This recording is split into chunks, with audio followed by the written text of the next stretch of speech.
Hello, how are you? Welcome. Today is another wonderful time. We are looking at Genesis chapter 21. I hope that you're learning. I hope that you've been following us, and I know that the Lord is with us in all things. Now, we are looking at the birth of Isaac. So finally, after like over 100 years, finally, the Lord has remembered Abraham and Sarah. And 25 years from the time of promise, a year from the time when the Lord confirmed it in the previous lessons, the previous teachings, when the Lord said next year at a time like this. Okay, so now we have reached now that year that the Lord had spoken about. Now, verse 1, because I like to go verse by verse. If there is a lesson to be drawn from that verse, then we're going to do it. The Lord dealt with Sarah as he had said, and the Lord did for Sarah as he had promised. Oh my goodness. Now, this is such an encouragement for many of us, that the Lord will always do as he has promised. And the promises of God are not delayed, and they are always fulfilled. As long as we keep our end of the bargain. Because remember that we looked at a point where we said that there are conditional blessings. And this particular blessing was also conditional because there were covenant. This was a child of the covenant. And there were things that Abraham and Sarah had to do for the covenant to come to pass and for this child to be born. And when this child is born, he becomes a son or a child of covenant. Remember that Abraham had two children, two boys. Now that he has two boys, because he has Isaac and he has Ishmael. But Ishmael, as much as he was blessed, tremendously blessed and increased, Isaac was a son of the covenant. And this covenant goes into eternity. So the Lord dealt with Sarah as he had said, and the Lord did for Sarah as he had promised. And the Lord will do for you as he has promised. And he will deal with you the way according to his promises in your life. Is there something that God has promised in your life? Be sure that he will fulfill it. Is there something that he spoke for you many years back? Be sure that he will fulfill it. But one of the things that you have to check, was it tied to conditions? Is it a conditional blessing?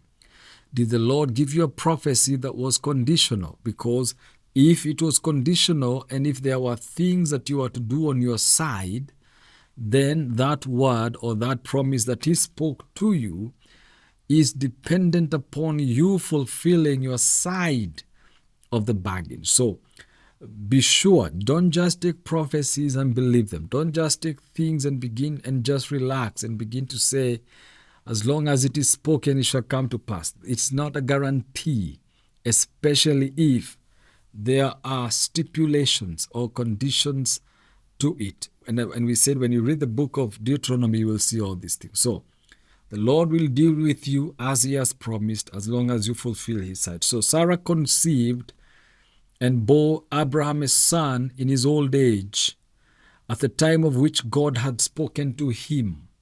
In his old age, he was 100 years old, and Sarah was 90 years old, and the Lord has blessed them with a son at the time that the Lord said he will bless them with a son. Abraham gave the name Isaac to his son, whom Sarah bore him. Isaac means laughter. This boy has brought laughter to this home and to this family. And so the Lord said to Abraham, named him Isaac. So laughter. And I pray today that there may be laughter even in your home. If you're watching me and you have any struggle in your home, I pray that there may be great joy and great laughter. Even as the Lord fulfills his side of the bargain, as he fulfills his side of the promise, because now we have a new covenant. We have a new promise through Jesus Christ. And this promise and this covenant that Jesus has borne for us is going to be fulfilled in our lives. And so I pray that Isaac will be born in your family. And Abraham circumcised his son Isaac when he was 8 days old, as God had commanded him. Okay, now remember, I also mentioned that there is the importance, there is what we call immediate obedience, and there is what we call delayed obedience. And in this case, we see we see Abraham immediately obeying the Lord and answering and committing himself to this covenant that God had given him. Abraham was 100 years old when his son Isaac was born to him. Now Sarah said, God has brought laughter for me. Everyone who hears will laugh with me. This is again exactly the name of Isaac. God has brought laughter for me, and everyone who hears will laugh with me. Even as you continue to read this, I pray that the Lord will bless you so greatly that there will be laughter in your home. I pray that everyone who hears these blessings, they will laugh with you, that the people who see you will begin to testify that all things are well, and they will be happy with you because of the things that God has done and God will do in your life. So I pray for you that you will begin to enjoy the goodness of God, and not just enjoy it, but also have people around you who will laugh with you. All of us need people who can laugh with us, people who can enjoy and be grateful to God with us. And she said, who would ever have said to Abraham that Sarah would nurse children? Yet I have borne him a son in his old age. Wonderful. Wonderful. Very wonderful. And I pray today, you see, the lessons here we learn is that, number one, it is not too late for God to perform a miracle. Number two, God is not limited by age or time. God will always honor his word. So, and I pray for you today, and I hope that even as you watch this video, that you will believe beyond any shadow of a doubt that he will fulfill it. You see, Abraham and Sarah may not even have believed it because they had not seen the end of it. But then when it happened, they could not deny it.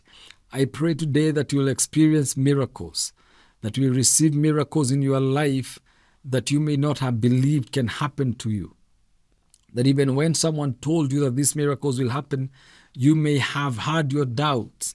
But I pray today that even as these miracles happen, they will be so great and so powerful that you will not be able to doubt that this is a hand of God. Now look at what happens. The child grew and was weaned, and Abraham made a great feast on the day that Isaac was weaned. But Sarah saw the son of Hagar the Egyptian, whom she had borne to Abraham, playing with her son Isaac. Now, remember, Ishmael is older, so he knows a lot of things compared to Isaac. So she said to Abraham, cast out this slave woman with her son, for the son of this slave woman shall not inherit along with my son Isaac. Now, this rivalry has always been there from the time that Hagar became pregnant. From the day Ishmael was born, Sarah was always against this woman. One of the reasons is because Hagar began to despise her mistress, Sarah, the moment that she gave birth or she realized that she was pregnant. One of the reasons, or one of the explanations that this can come out, that we can have, is because, number one, Abraham was a very, very rich man. So he had a lot of wealth. I mean, like, women would fight for him any day. He was so rich. And so Hagar thought, now that I have a son for him, and you, his wife, hasn't had a son or a child, therefore my son will inherit, meaning that all this wealth will be mine. And so there was always that rivalry from the beginning. And now that Sarah had given birth to a son, And Ishmael is now playing with his brother, his stepbrother. Now Sarah is like, no, this guy cannot inherit together with my son. Okay? And that usually happens in life. This is just to show you that this was a normal family. Despite the visits, despite all the things that were happening, despite God coming even to have lunch with them, there was always that human side. There is still that human side. Okay, so she said to Abraham, cast out this slave woman with her son, for the son of this slave woman shall not inherit along with my son Isaac. The matter was very distressing to Abraham on account of his son. Now remember, Abraham did not disown Ishmael. He has actually grown believing or hoping that Ishmael would also be a son of the covenant, maybe. But the Lord had said no to that. But the Lord has also promised that he's going to bless Ishmael. So it is not an easy thing for Abraham, who has raised Ishmael these 14 years now. And now you're telling me to kick out my own son? Okay, so it was distressing to Abraham on account of his son. And this is the truth. This is what every father, every good father should feel about their child, whether illegitimate or legitimate. They should feel some form of distress whenever they are about to be separated from their children. And so it was so distressing to Abraham on account of his son. But then look at what happens. But God said to Abraham, do not be distressed because of the boy and because of your slave woman. Whatever Sarah says to you, do as she tells you, for it is through Isaac that offspring shall be named for you. Wow, that's so interesting, For the first time, we see the Lord saying to a man, do what your wife says. Now, there are so many men out there who will be like, nah. She doesn't know what she's saying, okay? But on this particular one, Sarah is right, because Ishmael cannot inherit together with Isaac in terms of the covenant, because God has a covenant. Now, does Ishmael have his inheritance? He does, but it's not the same as Isaac's inheritance. And so he's got to be kicked out. So it is through Isaac that the descendants of Abraham will come to the earth, not through Ishmael, according to the covenant, okay? As for the son of the slave woman, now look at what God commits himself to do for Ishmael, okay? Because Ishmael is still a son of Abraham. For the son of the slave woman, I will make a nation of him also, because he is your offspring. So Abraham rose early in the morning and took bread and a skin of water and gave it to Hagar, put it on her shoulder along with the child, and sent her away. And she departed and wandered about in the wilderness of Beersheba. Now, this is distressing, but then we also see Abraham, one of the most obedient men that has ever been in the Bible, okay? He did not waste time in obeying God. It doesn't matter, and it didn't matter what God was asking of him. He never, at one point, wasted time to obey him. He was always there, always doing, the will of God. Though it cost him so much, he still did it. Though it cost him the separation of a child, he still did it, And the Bible says actually the following day, the following morning, rose early in the morning, because he did not believe in delayed obedience. As many of us, we take time to think, is this God? Does it mean this? Does it mean that? No. When the Lord tells you to do something, you just go for it and just do it, because that is what he is doing. That is what he wants. Okay? And so, verse 15, when the water in the skin was gone, she cast the child under one of the bushes. So they have this water, they have been chased out, they have been told to go, and they had to go because one, they are slaves and they have no right, so they are kicked out and they have to go. And when the water in the skin was gone, she cast the child under one of the bushes. Then she went and sat down opposite him, a good way off, about the distance of a bow shot. Now, for she said, "Do not let me look on the death of the child." And as she sat opposite him, she lifted up her voice and wept. This is a mother's cry. These are people who have grown up in their lives and in the house of one of the richest men around. This is an offspring of Abraham. This is a woman who was given to Abraham by Sarah. It was not her mistake or her problem that she gave birth or she got pregnant. She was given over like a slave, which she was, to Abraham to bear children. And so now that the mother of the home has given birth and now the mother of the home has a child, now we have been kicked out. I can imagine the pain in her heart, the pain in her cry. I can imagine the voice of her weeping, and I can feel that pain of being kicked out and chased out because you are no longer needed. After you serve this person for a long time, served Abraham for 14 years, raising Ishmael, and now that Sarah has her child, now they are kicked out. It is painful, my friends. This woman's cry was genuine, and it required someone who would listen. And so anyway, she sat opposite him. She lifted up her voice because now she knew that they were about to die. You have come from a prominent place. You have come from a wonderful house, but you've been kicked out, mother and son. This is a story that can appeal to so many young women today who have been impregnated and the fathers of those children have denied those children or kicked those children. It can also apply to so many single moms who have either been kicked out of their marriages or their marriages have failed. Your pain, and let me say this, as much as we Christians love to victimize Hagar and Ishmael, pain is pain. The pain of rejection is not different based on who is feeling it. Pain is pain. And so there was a lot of pain in this woman. There was a lot of pain in this young man. He's only 14 years old. And she sat opposite him. She lifted up her voice and wept. And look at verse 17. Very interesting.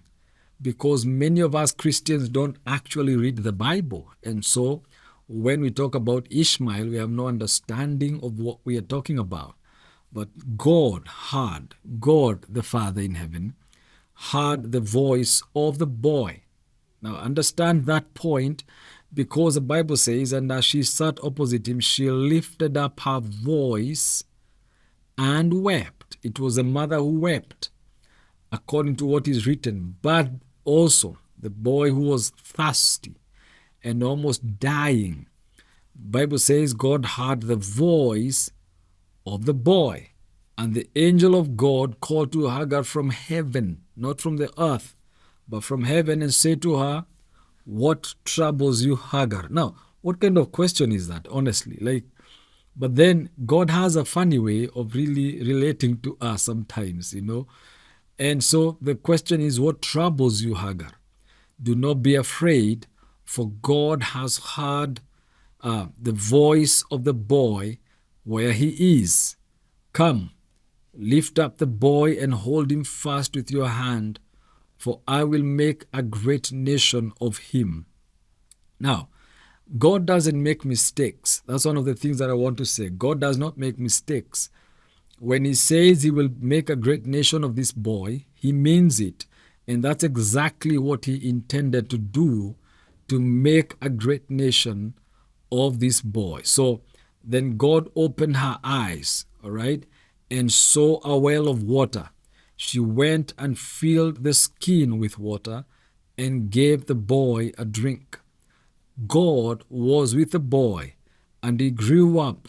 He lived in the wilderness and became an expert with a bow. He lived in the wilderness of Paran, and his mother got a wife for him from the land of Egypt. Okay? The Lord was with him. I don't think at any point the Lord has left Ishmael, but he was with him. He lived in that wilderness, and the Lord continued to bless him. Okay?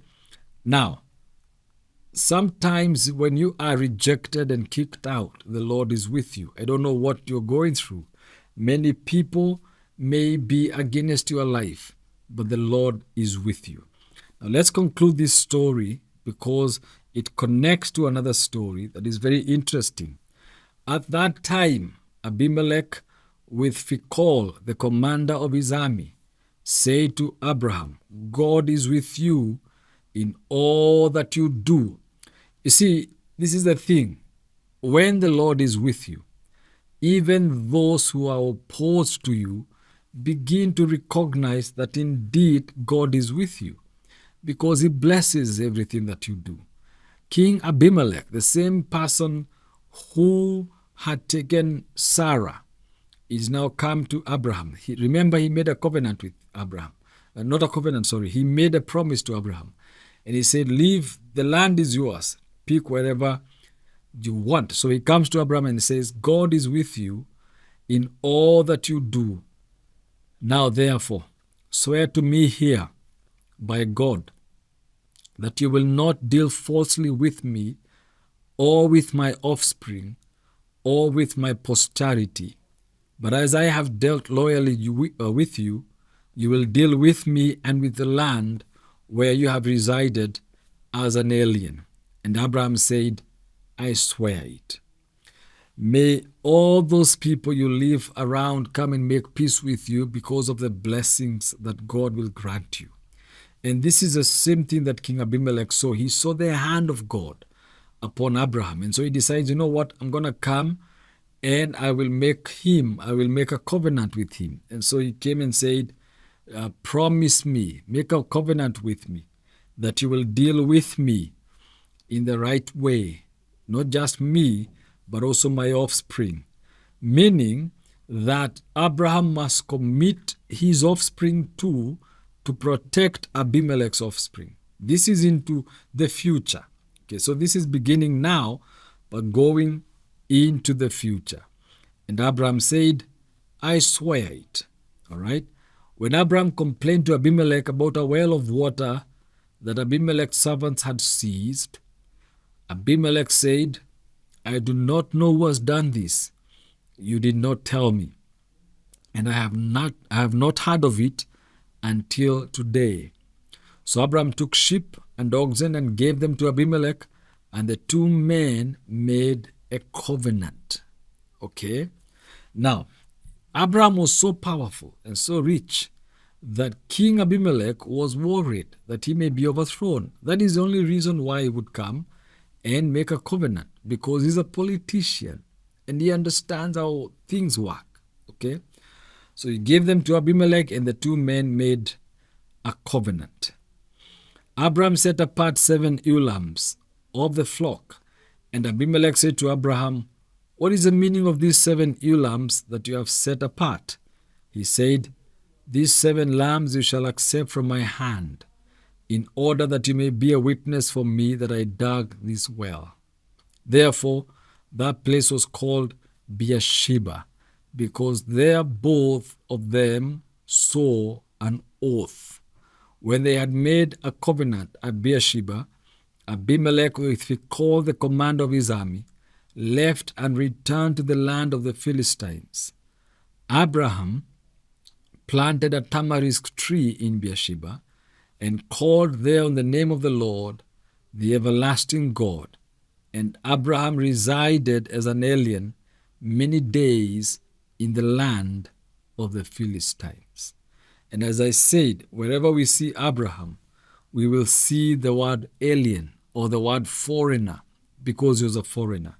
And Abimelech comes and makes a covenant with Abraham because he can see how powerful Abraham has become. And so he wants peace even himself. He knows that Abraham may become too powerful to the point that he seeks to destroy him. And so he comes and says, okay, let us make peace. In other words, let us always make peace. Even with people we see may destroy us or not, it is important for us to keep peace at all times. God bless you.